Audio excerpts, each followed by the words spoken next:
नाज़रीन, आज एक बार फिर हमारे साथ हैं पीपल्स पार्टी के मरकजी रहनुमा जनाब जहांगीर बदर साहब। अस्सलाम वालेकुम साहब। वालेकुम सलाम। दिल में उठी नहीं तड़ंग, नाचे मोड़ा अंग अंग, पंछी तोड़े संग संग, मन चाहे उड़ जाओ किसी के हाथ ना आओ।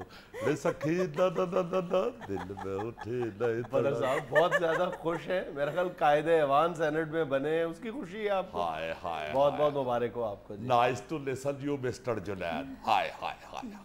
Please repeat it 10,000 time. Oh my god. बल्कि मैं तो कहता हूँ कि हर बंदे को चाहिए कि इसका मैसेज बना के कम से कम 10-10 लोगों को सेंड करे।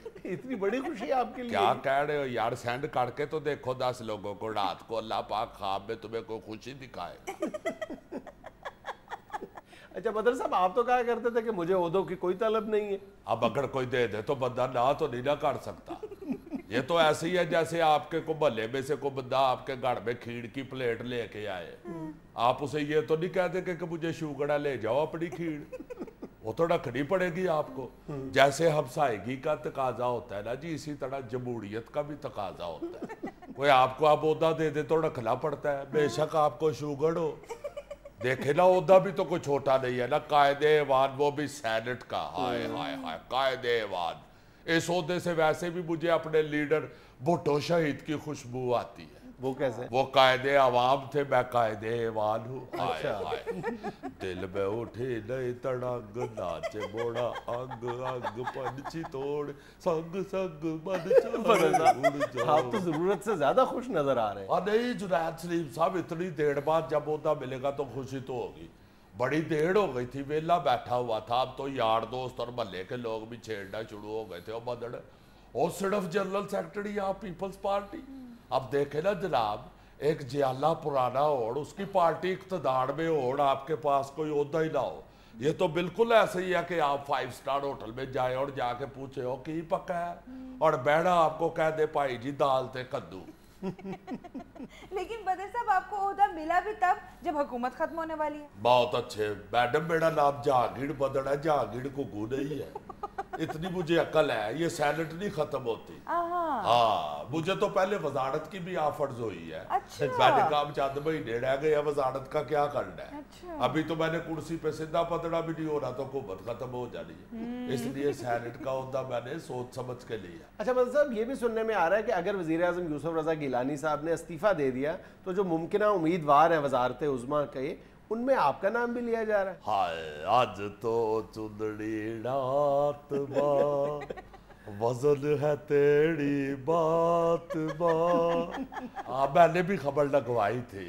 मेरा मतलब है कि मैंने भी खबर पढ़ी थी जिसमें मेरा भी नाम था। देखे जी जुनैद सलीम साहब, नए वजीर आजम के लिए जो बुनियादी शर्त देखी जा रही है ना, वो ये है कि वो भी गिलानी साहब की तरह खत ना लिखे। अच्छा। तो इस बुनियादी शर्त पे आपके खादम से ज्यादा कोई पूरा नहीं उतरता। अच्छा। क्योंकि मैंने कभी खत नहीं लिखा।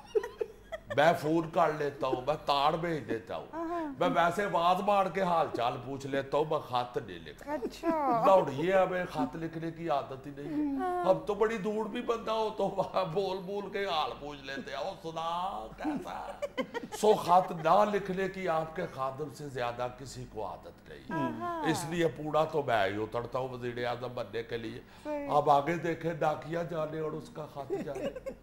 अच्छा बदर साहब, आपकी खत ना लिखने की वजह क्या है? बेबी, ये खत ना लिखने की वजह है ना, वो जरा गैर पालनी बानी है। अच्छा। असल में वो क्या कहते हैं कि बात तो सच है मगर बात है रुसवाई की। जवानी में एक दफा मैंने खत लिखा था, वो पकड़ा गया। अच्छा। उसके बाद मैंने तौबा कर ली कि आइंदा खत नहीं लिखा।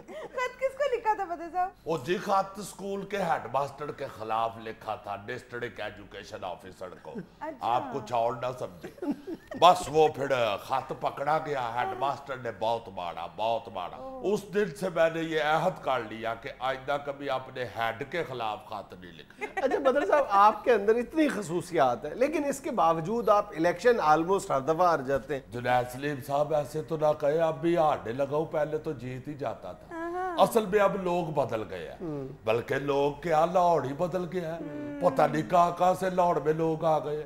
अल्लाह जानता है असली लाहौर, ये तो मेरे अलावा 3-4 ही हो गए लाहौर में। पता नहीं किस किस शहर से किस किस गांव से लोग इधर आके रहना शुरू हो गए। आप देखे ना 4 छुट्टियां इकट्ठी आती है तो लाहौर खाली। जब मैं इलेक्शन जीतता था उस वक्त तो लाहौर ही बड़ा खूबसूरत होता था। क्या बात है, अल्लाह जानता पूरे लाहौर में 250-300 गाड़ी होती थी।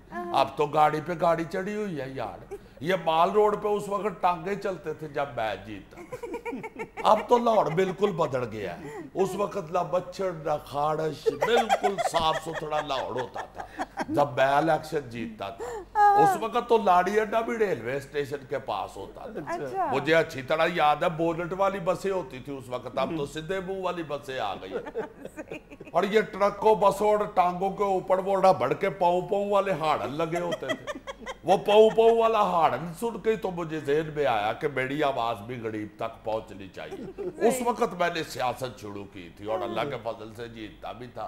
अब तो बिल्कुल लाहौर बदल गया। बड़ा खूबसूरत मंजर होता था लाहौर का। ये जो चबुर्जी है ये सड़क से बाहर हुआ करती थी। अच्छा। अब तो चौक के सेंटर में मुंह उठा के खड़ी है।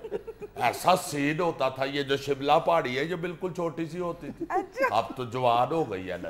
अच्छा बदर साहब, सारी बातें जोड़े, ये बताएं कि लाहौर में पीपल्स पार्टी कहाँ खड़ी है? जहाँ टांगे खड़े हैं। वो तो लाहौर से बाहर खड़े हैं सारे। आपने क्लियर जरूर कराना है मेरे मुंह से। नया नया मैं कायदेवान बना हूँ, आपने पुठे सवाल शुरू कर दिए। प्लीज ये जरा कलम दे। ये ले, मैंने आपके लिए 2 रखी हुई हैं। एक ही दे जनाब। ये ले। एनीवेज बदर साहब, आपको कायदेवान बनने पर एक बार फिर बहुत ज्यादा मुबारकबाद। आज तो चुंदड़ी रात बा धरती पर है खास बा। बड़ा ही बछड़ा यार, इधर बड़ा ही बछड़ा। नाज़रीन, ये था आज का हस्बे हाल। खुश रहें, खुश रखें। आपसे मुलाकात होगी इंशाल्लाह कल। अल्लाह हाफ़िज़।